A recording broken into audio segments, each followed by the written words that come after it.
The People's Countryside Environmental Debate Podcast. People's Countryside Environmental Debate Podcast. People's Countryside Environmental Debate Podcast. People's Countryside Environmental Debate Podcast. We have rebranded tourism to backpacking, walking, cycling, mountaineering and exploring, etc., so as to get an authentic experience of a place. Though in getting that authentic experience, often we turn a blind eye and we see places how we want to, not how they really are. We should be acknowledging the events of the past inform unfairness today. We need to work to make things fairer, not fighting. The scars of the past are slow to disappear. The cries of the dead are always in our ears. This is the People's Countryside Environmental Debate Podcast with William Mankelo and me, Stuart the Wild Man Mabbott. That caught William out there, didn't it? Not really. Right. I've been recording podcasts with you, Stuart, for decades, it feels like, so nothing really catches me out these days. Yeah. So, our podcast is, we listeners send in questions, often about the environment, but often about all sorts of other things. We try and bring it back to the environment. We don't see the questions before we press record, so we sort of approach it cold, so very similar to you guys, because you don't know what the questions are going to be until you press play. I mean, it keeps us on our toes, William. It does, indeed, it does. And also the People's Countryside, well, that's been the reason why we have that in the title is because the People's Countryside is an overarching project. Yeah. That the work we're doing now is pretty much going in a different direction now. It's going away from the People's Countryside, really, isn't it? Yeah. It's going towards the Disabled Countryside Access, CIC. Yeah. But it's still about people in the countryside. Always about people in the countryside. Anyway, so you listeners have taken us away from about people and more about the challenges. But the thing about the countryside and the environment is, in some parts of the world that can be green, but the environment can be brown in some parts of the world. Yeah. Anyway, we're recording in my backyard with all the background noise, and we haven't done this for a while. We did it last few episodes, but we have had a break. We've been doing it in my lounge. And many people say, oh, the background sounds are distracting. One of the subliminal messages we're trying to get across is when you're presented with these big challenges, there's all sorts of background noise going on in life, and often it's in your head. And so if you can't actually filter out the background sounds, because we don't notice them really, I had there's helicopter there's bird singing, there's a car, we just get on. But it's just sort of like a little bit of a metaphor for life. Can you filter? And I'll really focus in on that voice inside your head as well. That's all the thoughts that are going on inside your head all the time. You can't stop them, but you don't have to engage with all of them. Yeah, and you can slow them down, but you're never going to stop them. Yeah. Anyway, the first question is from Scott in Arisaig, Scotland. I'm glad you actually pronounced that name. I was looking at it and thinking, no, I'm not even going to attempt it. I think there's an old railway line there. I think that's on the west coast as well. Yeah, but I seem to remember also every time we come up with a place in Scotland that Stuart will always say, I think there was a railway line there. Anyway, what's the question? Scott, thank you very much for your question. So Scott's question is, we have rebranded tourism to backpacking, walking, cycling, mountaineering and exploring, etc., so as to get an authentic experience of a place. Though in getting that authentic experience, often we turn a blind eye and we see places how we want to, not how they really are, in ways that fit our own narrative, maybe overly romantic. Maybe that's why when we revisit a place, it often is not as good as we remember it. So those authentic experiences are skewed and informed by our own internal habits and processes. We readily overlook the impacts we are having, behaving like sheep, following the crowd and going en masse to get these authentic experiences. You did well to actually read that out with that siren going on in the background. Well done. Barely noticed it. It was just there, wasn't it? Yeah.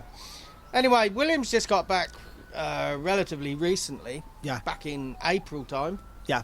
From a trip back to America. You went last year. Went to the US last year. Yeah. Went back this year. So I think this question is, let's answer the question, but you're going to you can dip into a relatively recent experience. Yeah, it's good timing because it's still relatively fresh. My travels are relatively fresh in my mind. We have rebranded tourism into backpacking, walking, cycling, mountaineering, so as to get an authentic experience of the place.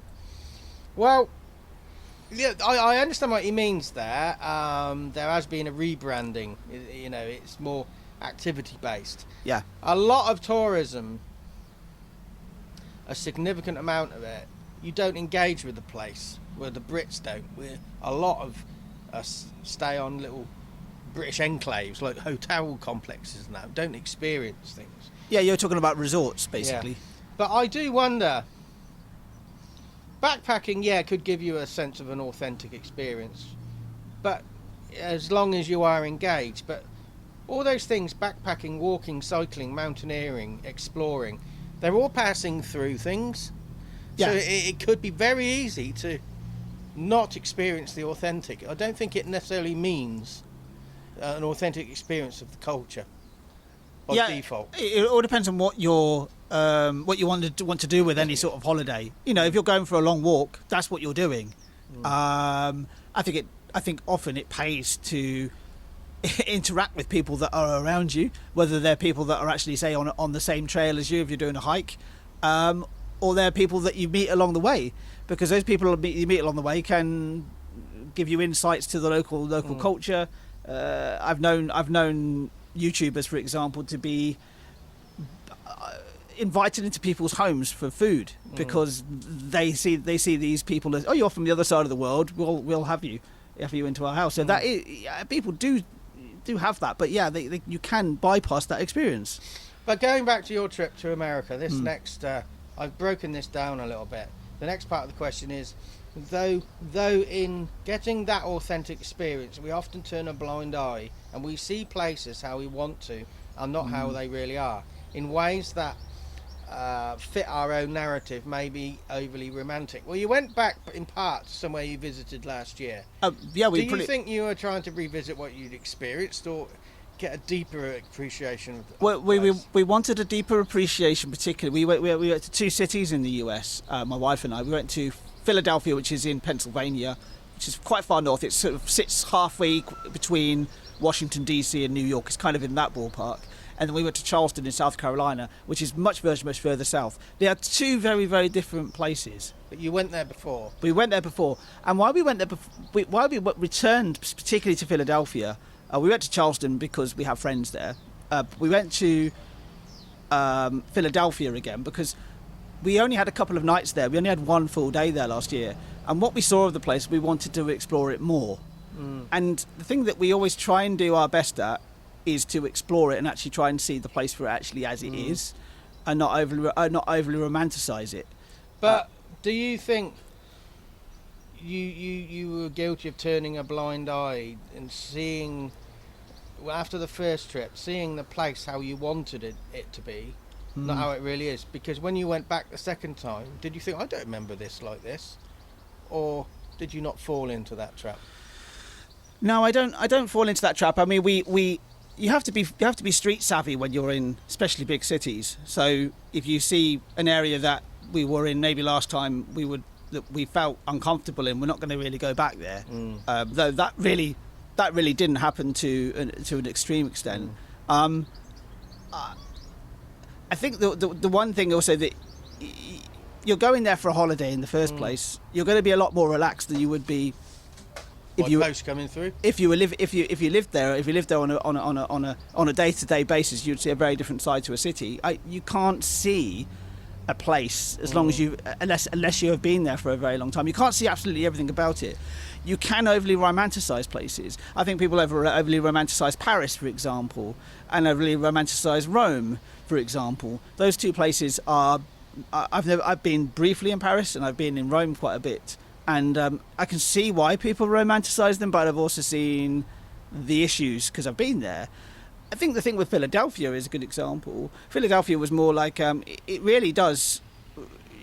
You can't miss its issues, and you can't miss. It's very much heart on the sleeve sort of place. You'd have to be pretty blind to not see these things. I thought you were going to go up to Boston on this second trip. We were planning to go to New York, but it didn't transpire because the train tickets were extortionately expensive.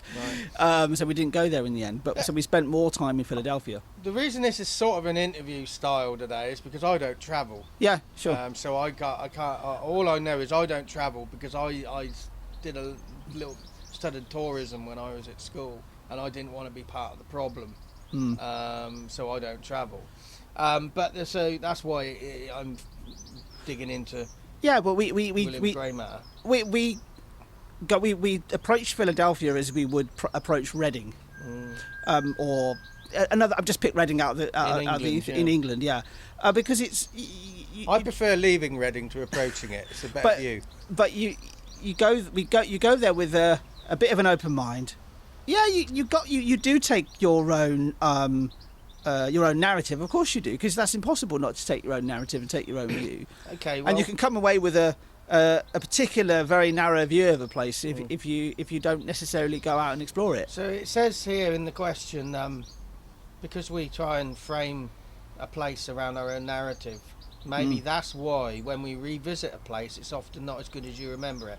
Was that those places you visited earlier a few weeks ago? Yeah. Was it as good as you remember it, or better, or worse? Well, we got a more richer experience. I know that's a very woolly answer. We got a more richer experience because we were there longer. The weather was sunnier. People were in a good mood probably because of that. There were definitely problems. I had a few interactions in the street that weren't horrible. They were just not particularly very nice. And that's just how it is. I just like to experience. We both like to experience just walking around streets in cities, just to get the actual vibe, get the feel of the place. We don't really necessarily go for the tourist destinations, because I think it comes from the fact that Oxford is almost like a theme park tourist destination. You know, that if you go into the centre of it really is. You walk into city centre during any summer months. You get huge groups of tourists, 20 or 30 or 40 or 50 groups, and they are just rushing around in about half an hour to see all the sights, and it feels like it's a theme park. Interestingly enough, though, so yeah, you go back to the whole question of like, did I enjoy it more this time, or did I? What was the question? Do you remember the question you asked me? Maybe the place wasn't as. That's why when we revisit a place, it isn't as good as we remember. It basically this visit just instilled the experiences we had the first time. It's just that we were there longer. But Charleston is a completely different experience because of the reason. Because often with travellers, you've got to think about why you're going there in the first place. You know, if you're going there to see, you travel to London and you just want to see Buckingham Palace and you want to go to Oxford Street. You're seeing a very, very, very narrow slice of a very, very, very large city, of culturally diverse city. And a lot of people don't like London for that specific reason. All they see is the busy hustle. We got to explore a lot more of Philadelphia, for example. It has very different neighbourhoods. Very, very. You don't have to go very far, and it's a very different experience. We were staying in a particular area which was quiet middle class. You walked over about 10 minutes, if that, and you're in a very, very different space. So another part of this question is those authentic experience can be skewed and informed by our own internal habits and processes.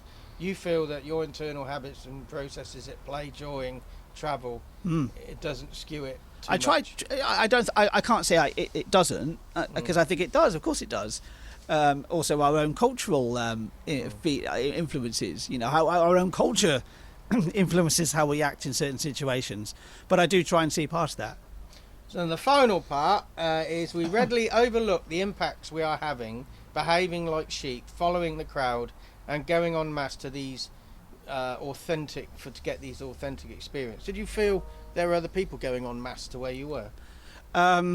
Charleston definitely feels that way. It's a touristic city. Really? Who are the tourists? A lot of the tourists in both Philadelphia and Charleston are American citizens. Okay.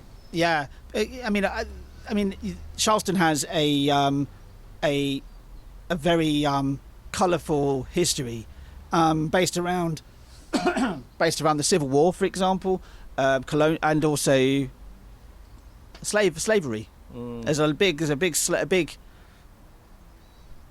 huge history of slavery in that city.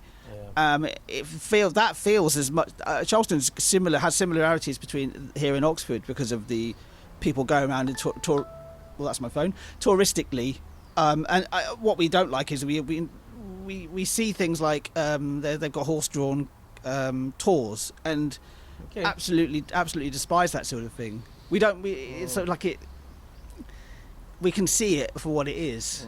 You know, we feel that's animal exploitation. Yeah. But anyway, an action I'm going to throw forward is if you do want to be a tourist, try and do it sustainably where you can. Yeah. Just think about it. Don't go en masse like sheep. People often say, "Oh, we want to have an authentic safari experience in Africa." I've seen people come back from those things absolutely fucking terrorised by what they've seen, the violence in nature. It's a very watered down version you see on David Attenborough's things of the lions going after the gazelle, and it's a quick kill. The majority of kills on the Serengeti are not quick. They're those animals are eaten alive. They're not even killed, and you see that. It's in front of you. I've seen people traumatised by that. Mm-hmm. So just if you want an authentic experience, be ready for it. Yeah, and that's the other thing as well. I think what we often want to do on holiday, and I'm thinking outside my own experience here, is that we want our holidays to be controlled and protected spaces. We just want to go somewhere that's quaint and peaceful and nice, but that's not how the world world is. I mean, some of the interactions I had in Philadelphia, for example, one thing that the Americans are particularly good at is talking to each other on the street. I did hear a conversation recently saying that between an American who lives here in the UK and a Canadian, funnily enough, was that those conversations are often forced, and that's one thing I didn't pick that up, that sort of that undercurrent. I just saw it as people just wanting to interact in the street. It's not always the case, but it's. I think it's a nice way of actually being able to actually interact with people in the world around you. So I think we often do want to go to places that make us feel comfortable. But my action would be to be careful when you go out into the world, because there are lots of horrible, nasty people out there. But there's also equally a lot of very, very, very, very good people who are just getting on with their life and maybe just interested in what you're doing. Actually, when you go somewhere, interact with anybody who's around you. Just talk to them, if you can. Particularly if you speak the same language, because you never know what sort of conversation you have. I'll just leave you with this one anecdote in a way, that we were in the Independence Hall. It was like near the Independence Hall, which is quite a significant historical place in the US. In fact, it's where the United States even was founded. And they've got a museum, and they've got a lovely gift shop, and they've got this lovely art gift shop right at the back. And we met a lady called Erin who works in there, and we had a really lovely conversation, mainly based around cats, because we're both cat lovers. And she gave us a few pointers of places that she really likes in her own city. She lives in the south of the city, and we went there. We went to Charleston and came back to Philadelphia. And I said to Minna, "Well, let's go and see if she's working there again." And she was. Had a nice conversation. We thanked her for pointing out the places to go to. It was almost like, I wouldn't say we've known each other forever, but we felt part of the city. So this is going to be one of the longest episodes we've had in a long time, because the next question comes from Oisin in Cork, Ireland, and it's a damn long question to read. And we haven't seen the question. I have this slight suspicion. Oisin, I do know, because we've often had this conversation, William, about if people say their name and where they're from, and so Oisin's from Cork in Ireland, but we don't necessarily know if they're actually living there or working there, or that's just where they're from. They might be somewhere else in the world. Yeah, exactly. Yeah. Now, the last if this is the Oisin I'm thinking of, he's not in Cork. If he is, interesting. I haven't seen him for 30 years.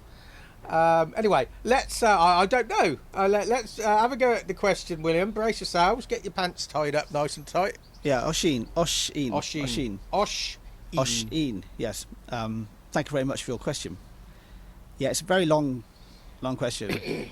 Okay, brace yourself. Don't take a deep breath because you'll need to breathe out multiple times with this. I'm glad to take if you hear me breathing heavily, it's because there's a lot to say here. Yep.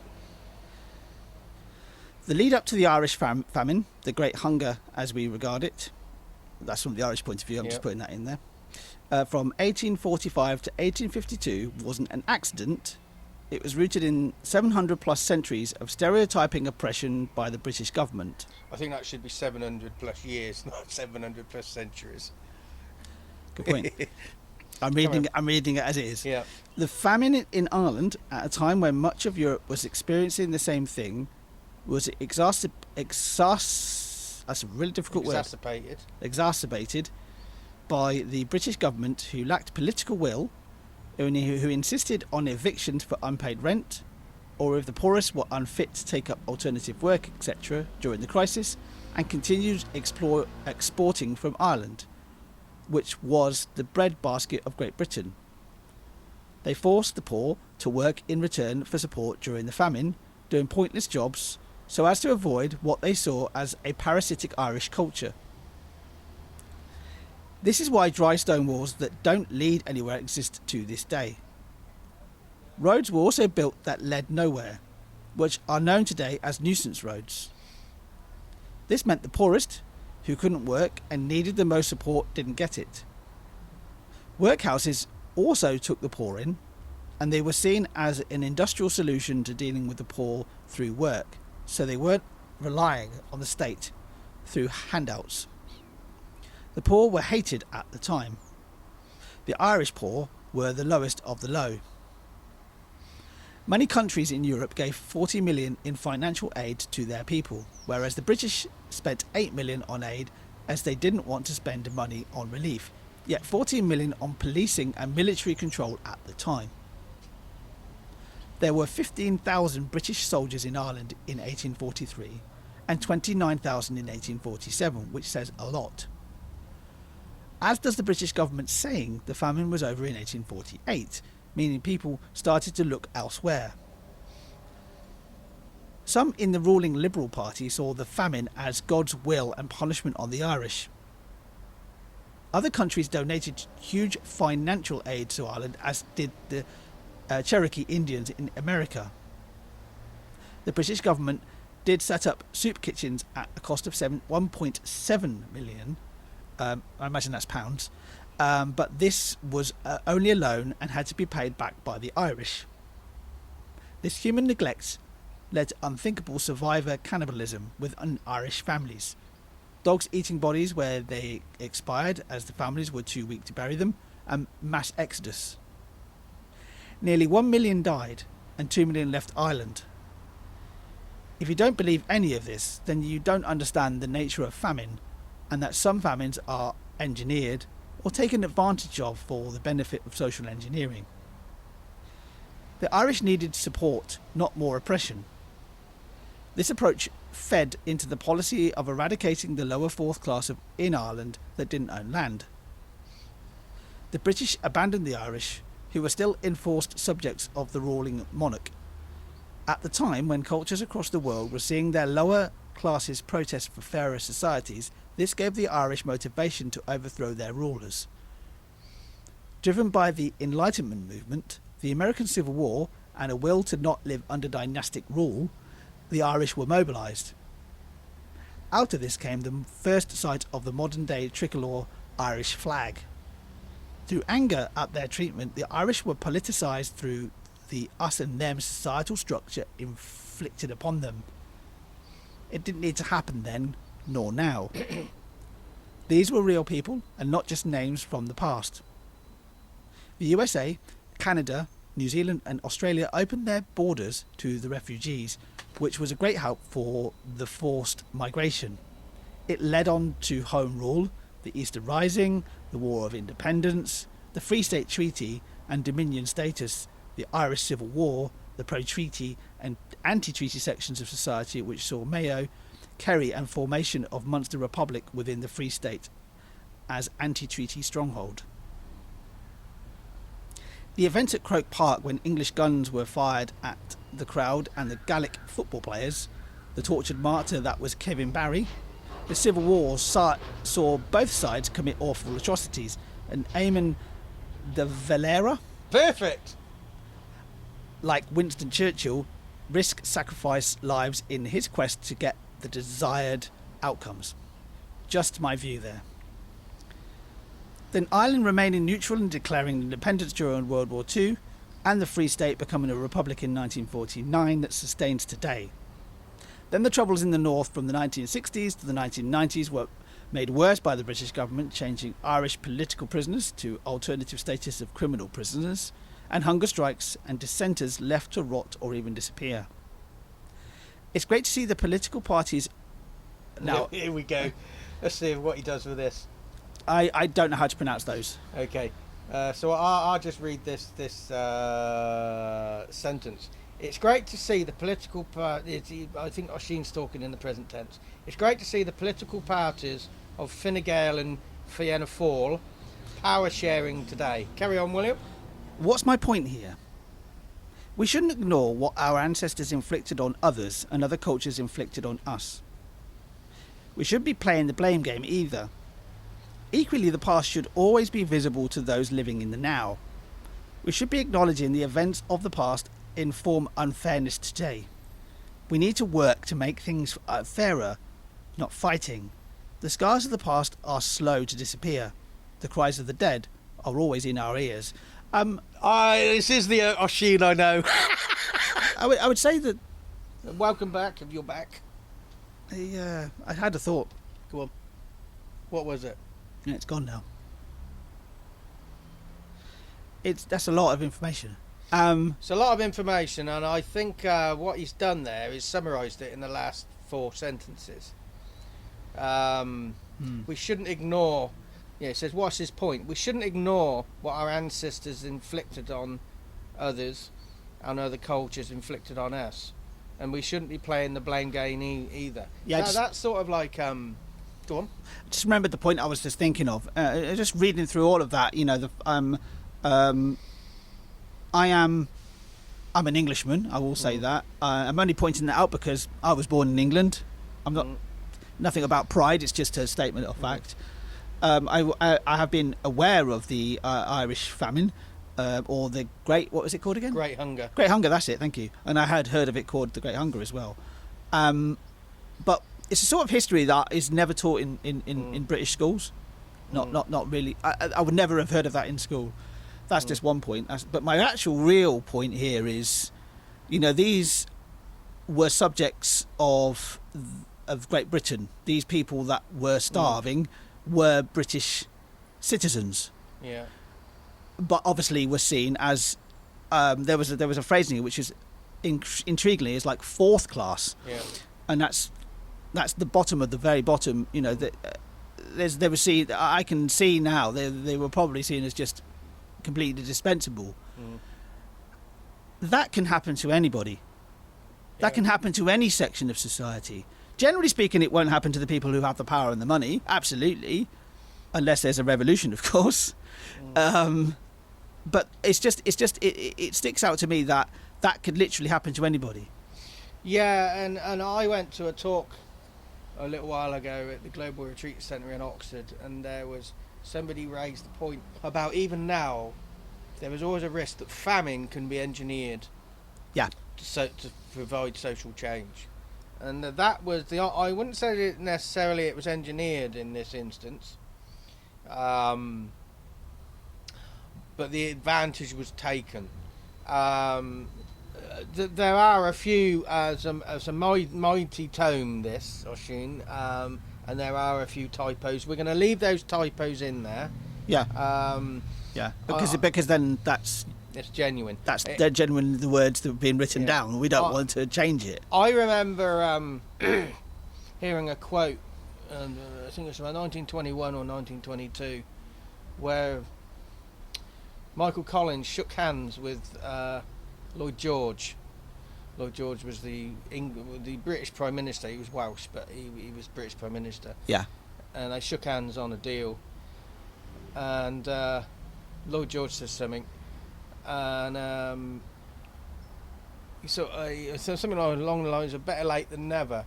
And Michael Collins said it shouldn't have taken 700 years, because 700 years of oppression by the English. So it's nearly 800 years now, not 700 centuries. Not going to go through this bit by bit, but some bits that did jump out at me. Yeah, that fourth class. The famine in Ireland in 19. It's a Harley Davidson, just to give you an authentic American feel.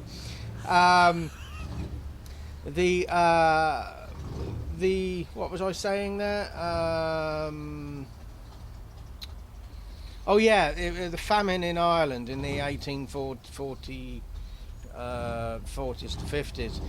It was all over Europe, so it wasn't peculiar to them, but the other people managed it better. I do like the mention of the Irish tricolour flag, the modern flag. Yeah. Which I'm totally unaware of how that actually came into existence. Yeah, it came out in this time. I will say I'm ignorant of the fact of where the colours come from as well. Well, I can't sit here and exactly tell you but I do know real dyed-in-the-wool Republicans, Irish Republicans, because it's green. Many people would say green, white and orange, but Republicans would say green, white and gold, because the orange indicates William of Orange. Yeah. I can tell you a really sort of random fact. This is connected to Ireland. So if you go to Glasgow, the underground trains are the Clockwork Orange, because the trains are orange. They are. You look at them, you're like, they're orange. Officially, that colour is Strathclyde Red, because of the sectarianism in Glasgow. Yeah. And they didn't want it to be associated with orange. Yeah. So it's kind of that's kind of a similar thing in some ways. Yeah. Now he says about after the famine in the 1800s, the Irish were mobilised. I am aware the end of the 1800s through to up to about 1922. You had various versions. You had Home Rule, and you had the Easter Rising in 1916. The War of Independence and the Free State Treaty in 1922. You have to remember that it was a free state to self-govern to a point, but you were still a dominion of the British. And it wasn't an accident the Easter Rising happened in 1916, because it was during the First World War when the British were distracted. Anyway, why I'm pointing that bit out is because when it was negotiated that Ireland would become Southern Ireland would become a free state but still under Dominion rule in 1922, it was quite interesting, because the British allowed this to keep happening, but they said, the Irish should sort this problem out themselves. But again, by leaving it, allowed the situation to morph into something that was an advantage to the British, because it would change Irish society. You had people who wanted Southern Ireland to become a republic, and you had some that wanted to stay as a part of Britain, or particularly the United Kingdom. I think the United Kingdom. Yeah.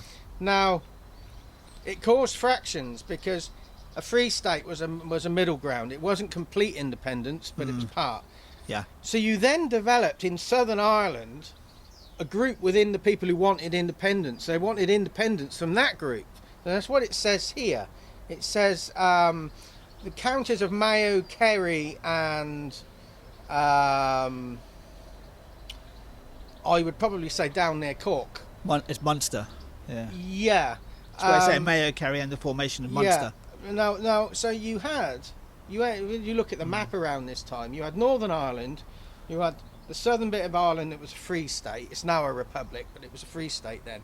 And then in the bottom left-hand corner, or to the west, you had a state that was independent of the free state. So that's like we're talking about the western side of what is now the Republic of Ireland. Yes, and we had a question a while back from somebody in Kerry, I think, and I said I did, because of their location, I did think they were anti-British. And that's why I say that, because Kerry was part of this. So it's fascinating. You had this partially independent place, and then at the bottom left near Cork. And it's not by accident I've seen some Cork, which was part of the Munster Republic, the Republic of the Republic. Yeah. Fascinating. And this was all allowed to sort of, because it was an advantage of the leaders. This can happen all over the world. I'm not just having to go at the British government. Yeah. What you're kind of describing there, it kind of reminds me a little bit of the collapse of Yugoslavia.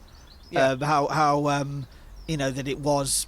I mean, sort this out for yourselves, but actually it's an advantage to us because you're fighting each other. Yeah, but it didn't just sort of, everybody didn't declare independence. No. Right at the start, Montenegro was part of Serbia, which was Yugoslavia at some point as well. And then you've got, what's the bit at the bottom? Kosovo. Serbia don't even recognise that as a country. Then exactly. They're not there exactly, and North Macedonia, of course. It goes on. You and I had a conversation a while back, William, about Croke Park. And I'd brought it up because I'd actually been in that part of Dublin. Yeah, and that's why I said it's quite a hot potato of a stadium, because the British went in there with a tank. I'm aware and shot the public. I'm aware of that during a game. I am somehow conscious of that that event. Yeah. I don't know how, but I am. It's English history that somehow is seeped in. Yeah, but I think it's also the fact that I was almost going to be living in Dublin, and I was talking to I had Irish friends at the time, and they were talking about that history. So basically, when there was a civil war broke out when Ireland became a free state in the early 1920s. It was, and the British said, "Oh, let them fight it out amongst themselves, because it can only be a benefit to us, because there'll be less of them." Yeah. This you can look at political situations around the world now, and you see this happening. I like the inclusion of a comparison between Winston Churchill and Eamon de Valera, because they did sacrifice a lot of people, soldiers, in the pursuit of their end game, and that's why a lot of people don't like Churchill, because he needlessly sacrificed people. Well, Churchill's name in Bangladesh is they despise the man because of the decisions he made that actually led to a famine in Bangladesh. So I think that's again there's obviously it's obviously colonialism going on here. It's empire, isn't it? Yeah. So those people are unimportant. We'll get them to work because they'll produce food for us. We don't care if they produce food for them. But this is a very good history lesson presented yeah. here, because he also goes on to say it's great to see the political parties of Fine Gael and Fianna Fáil power sharing today. Why that's significant? I was going to ask you that question. What is the significance of those particular parties? Power sharing now. I'm not aware of those two political parties as well. Really? So, yeah, because right. You need to watch the news. Well, you say that, but you have to remember that I live in England. I am listening to English news. You're not going to hear about these things. You're not going to hear about this history either. You had all these various stages, the later 1800s, early 1900s of how should we put it? They had Home Rule, the Easter Rising, Easter Rising, the War of Independence, the Free State Treaty in the 1922. Now, I said in 1922, Southern Ireland was separated from Northern Ireland, as a free state, so it could make its own decisions on certain things, but was still governed by the UK government. Now, Fine Gael were pro-treaty, and Fianna Fáil were anti-treaty. Sure. They were civil war against each other. Yeah, okay. That makes sense. And that's why it's significant that those are power sharing now. Because they were at each other's throats. Yeah, because they didn't the civil war during that year. They didn't agree on something pretty much fundamental, right? It could almost look at how the North and the South in the US were against each other. Yeah. One was anti-slavery, one was pro-slavery. And the American Civil War is mentioned in this. It influenced all this. Well, for obvious reasons, because we don't live in a vacuum. Yeah. So going through all that history, he says, what's his point? We shouldn't ignore what our ancestors inflicted on others and cultures inflicted on us. We shouldn't be playing the blame game either. Yeah, I agree with both of those statements. Yeah, equally, the past should always be visible to those living in the now. We should be acknowledging the events of the past to inform fairness today. Now, many people talk about... Or unfairness, you said fairness there. Oh, sorry.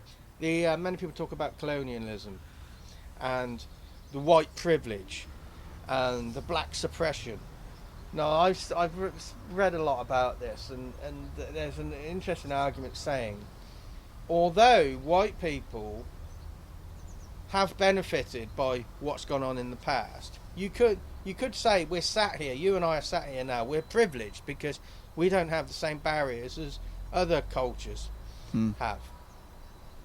But equally, there's an argument saying, so the Africans that were stolen from their cultures and turned into slaves, their descendants now, there's an argument to say that they're not victims, that they're not negatively impacted. I would personally say is a middle ground, because we are where we are, you and I, William, are where we are because, in part, we have colonialism. Yeah. And the people we know from the Caribbean and that, their life has been impacted by their ancestors being impacted. Yeah. But let's stop seeing it. Stop talking about you've got an advantage, I've got a disadvantage. Let's, as what Oisin talks about, we should be actually not ignoring lessons of the past, because many people who say, okay, us colonialists, we messed up certain cultures, but we left them in a better state than when we arrived. That's not enough to ensure everybody is treated fairly now. So I think the whole point of this is, it's like these statues. People often say, what's his name? Rhodes. Cecil Rhodes got a statue on Oriel College in Oxford. Somebody said to me ages ago, I don't like looking up at him. Somebody else said, well, you don't have to look. You know, it's just a statue. History is history after all. But what does a statue that high up mean without any explanation, apart from we should be respecting this guy? I think statues should be presented in a way that tells the whole story. Yeah. And not just the part that suits our conscience. I'll just pick up on that just briefly, because there was actually, I don't know if you've been down the high street recently, it's the one that literally is almost opposite St Mary's church, isn't it? There is actually an explainer board right at the bottom of it. I've not actually read it. Yeah, exactly. It's right at the... If you read it. Yeah, but it's right there. I've not actually read it myself. I don't know what it actually says, but it does But it's easy to disassociate. Yeah, but with the statue with what's at the top, yeah, exactly. That's probably the reason why I'm aware of it, but I've not read it. And I like this. The reason I know this is Oisin, that I know, is the last two sentences. The scars of the past are slow to disappear. The cries of the dead are always in our ears. He can't claim intellectual property rights on that, because that's two lines from a Christy Moore song. and Oisin and I used to listen to that song a lot. Anyway, so I know that's Oisin. I want to pick up on those points, because there's definitely a lesson in those two lines, because the scars of the past are slow to disappear. I would say that's true, but often we just completely forget about them. We completely forget about those scars, and sometimes a scar becomes, well, was there even an issue in the first place? And the cries of the dead are always in our ears. I think we too readily forget the past. Yep.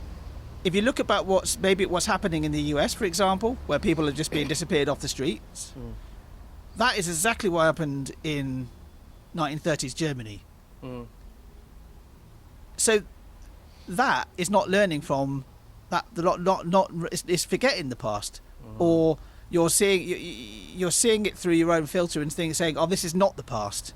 We're not repeating what we've done in the past." And I think that's where we're not actually as society, as a whole, a human society, not just an Irish society or an American society or an Armenian society. I'm just picking those as random.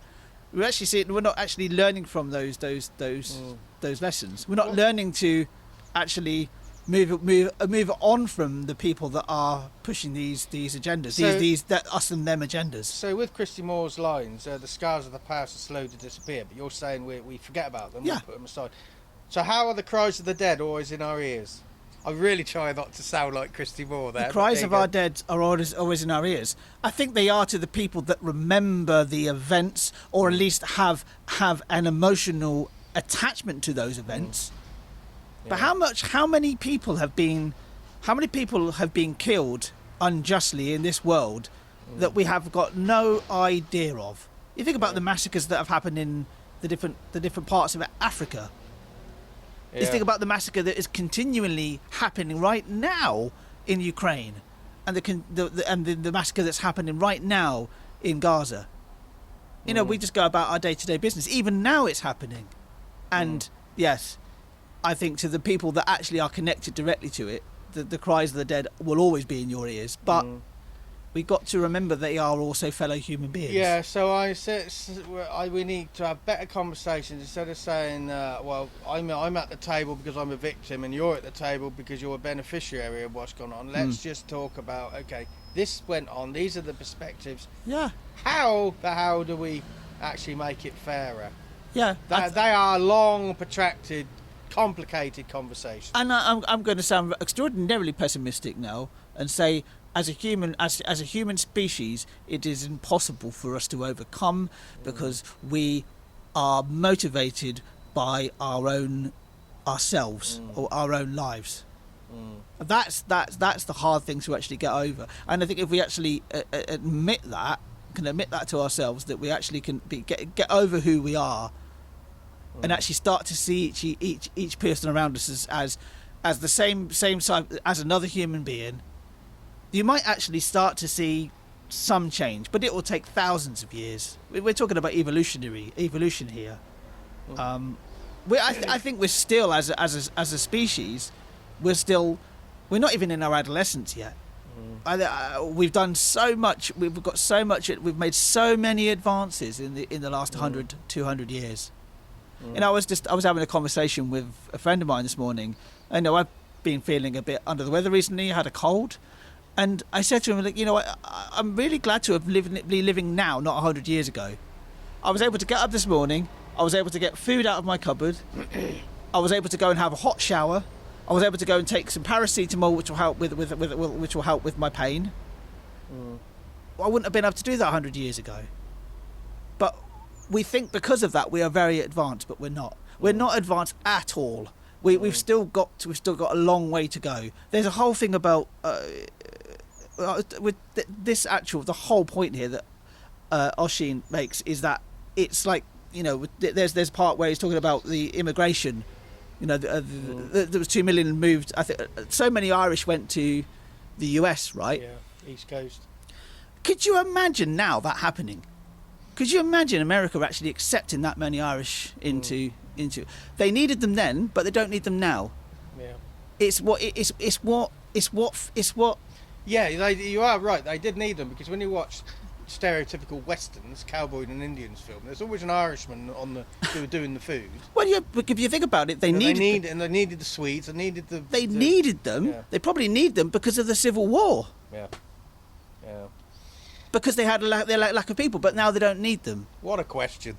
But what I'm saying is that the immigration issue is just about one person moving from one part of the world to the other. That's all it really is. And if you actually made that, you can have this. I would like to turn this into an immigration debate in some ways. Go on then. Because the immigration is just somebody wanting to move from somewhere to somewhere else and actually work, and often that is the case. And often immigrants are a net contributor, very mostly a net contributor to a place. Actions, because we're pushing 50 minutes. We are pushing 50 minutes, but that's okay because it's a long question and it's got me thinking. Yeah. It's got me thinking about about where in the world is Oshin. I'm getting nervous. I haven't seen him for 30 years. I feel a reunion coming on. So what is the action? So we often have. This is a big subject. That's that we, as individuals, we can try our best. I think the actions is we need to stop pissing around the edges and start having big conversations in a serious way. Yeah. But that's a very simple idea. But how do you actually even get to that point without having a group of people arguing with each other in a room? We have to practice it. We have to start talking to the person sat next to us, because that's the person who's listening. Yeah. And then if we're all having conversations, we need to look at what's making us angry, because it isn't what we're talking about. No. I've spoken up before about the fact that I don't get on with my wife's family. I keep saying to my wife, the fallout is not about what you think it's about. It's about stuff they haven't even realised. Yeah. The problem is, I know what we've fallen out about, but when one person has a realisation, it doesn't help when the other person doesn't. And the one with the realisation cannot offer that realisation up because the other person's not up to receiving it. Yeah, I think I could understand why somebody in an Irishman, Irishwoman, or whatever you want to say, would not like me because I'm English. In fairness, I wouldn't say but that would be dislike you as an individual. No, well, they could do because I'm English. Yeah, and you're William Mankler. It's very easily dislikable. No. I'm easily forgettable. Remember, Stuart. So don't say I'm dislikable. I think the Irish aren't necessarily anti-English. They just don't like the lack of acknowledgement of what's gone on. Yes. But I can't speak for the Irish. That's just my perception. I've known a lot of what do you call it when mobilised militant Irish people that even to this day fight for Irish representation, and that they're not necessarily, from what I've experienced, they're not angry at the English. They're angry at the English hierarchy, the system. They are frustrated by the lower classes' lack of awareness. I would like to say, if that's somebody's listening to this podcast, that's their position, I would entirely agree with them. Yeah. Anyway, before the battery runs out on this recorder, we're plugged into the electric, but if it's anything like Spain and Portugal, we could lose all our electric like that. Anyway, have a look at your news feed and see what I'm on about. Anyway, I will say about that blackout. Well, that electricity cut. They lost their electricity, didn't they? There was an article about midday yesterday on BBC saying that Portugal and Spain have had a blackout, and I was like, it's the middle of the day. How could it be a blackout? A blackout's at night time, isn't it? Anyway, just a mute point. Yeah. Anyway, the next questions are going to be from Floss in Gimli, Manitoba, Canada, and Paula in Norfolk, England. Nice short questions. I might even read them. Yeah, I think because I did read that I think I got a gold star for my reading. Even with the Eamon, what was the name again? Eamon de Valera. Just before we go, just out of interest, do you know this person? Do you know this name, Eamon de Valera? Yeah. Yes. How could you not? Yeah, because I don't know. I don't know much about Irish history. I am ignorant of Irish history, and Yeah, I should okay. I should read up on it. Yeah. Considering they're on the neighbouring island to where I live. Yeah, well, so yes, I know. But I would say I know as little about Ireland as I do about France. All right, okay. I think Eamon de Valera, he was active. He came out of the Irish Republican Brotherhood in the late 1800s, which became the original IRA, and he was part of the Easter Rising, I think. Yeah. And then he rose through the political ranks during the treaty, and when Ireland was formally became a republic in 1949, 1950, something like that, he was politically right up there. So he was involved for 60 years. I do not like how he approached things and what he did and stuff. I would argue, I mentioned Michael Collins. I would argue Michael Collins might not have been shot if he hadn't sent.